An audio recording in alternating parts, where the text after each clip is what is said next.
আসসালামু আলাইকুম। ওয়ালাইকুম আসসালাম। আসলে আপনাকে না আমি অনেক দিন ধরে দেখি, আপনাকে আমার অনেক পছন্দ। এই যে আমার নাম্বার, আপনি প্লিজ আমাকে জাস্ট একটা কল দিন, আমি আপনাকে প্রতিদিন সেহরিতে কল দিয়ে উঠাই দিব। আপনি নাম্বার নিয়ে আসছেন?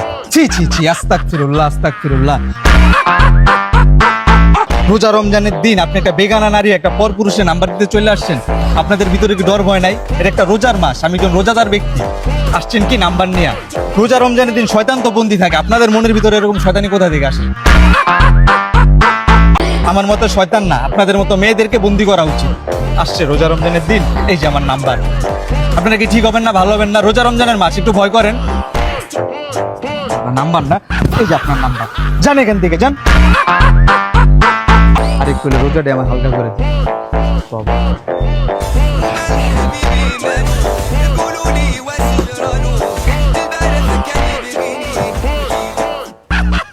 নাম্বারটা কই গেল? এই জায়গায় তো হালাইছিলাম। ভাই ভাই ভাই, এই জায়গায় একটা মাইয়ার নাম্বার লেখা ছিল কাটে, দেখছেন আশেপাশে? বুঝলাম না শেখ, আপনি রাত্রেবেলা রাস্তাঘাটে মাইয়ের নাম্বার খুঁজতেছেন? আরে মিয়া জ্ঞান দিন না মিয়া, এই তো দেখেন নাই মিয়া, সুন্দর আছিল নাম্বারটা।